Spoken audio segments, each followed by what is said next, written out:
other than yourself, Anne, you're obviously at the top of my list. You are allowed to talk about others. I'm excited about Grayson Perry as well, actually, because he's one of the most flamboyant characters in the creative arts industry. And, you know, he won the Turner Prize in 2003, and he famously turned up as his alter ego Claire, and he was dressed as Little Bo Peep. So I think we're going to have a bit of a sight when he does go to be knighted next year. So that will be quite interesting. But there's also other actors as well who've been recognised, like David Harewood, who starred in Homeland. He's been awarded an OBE after becoming a prominent advocate of better mental health support. See, that's what I think matters. It's when somebody has gone over and above. Yeah. That's what these awards are meant to be. Not for doing your job, but for going over and above. I agree, because I think, you know, when people see all these famous faces, they're like, oh, what have they done? What have they done? But there's actually a lot of people who have committed their names to a lot of causes, and that's what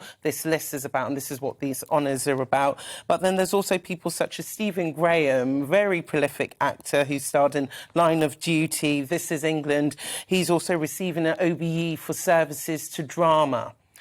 So it's been a fantastic year for him, and he can currently be seen in cinemas in Matilda. So it's quite interesting how all these different names from different walks of life will be honoured in 2020. And from different eras, because I'm very thrilled that Virginia McKenna, the brilliant actress who was in Born Free, do you remember the movie about Elsa, the lioness? Now, that's going right back to early 60s, isn't it? But since she made that movie, she and her husband, Bill Travers, dedicated their entire lives to, you know, improving the lives of animals all over the world, really.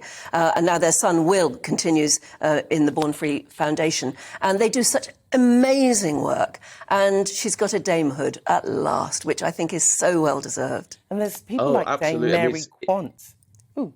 I was just going to say, Stephanie, it is people who you do sort of think, why has it taken so long for these people who have done the most inspirational work? And it's so nice then to see them get that recognition. And a bit like Brian May, who, I mean, obviously he does actually a lot of charity work and mainly around animals, but he is someone who is with Queen and with Freddie and John and Roger have shaped the whole music industry in this country.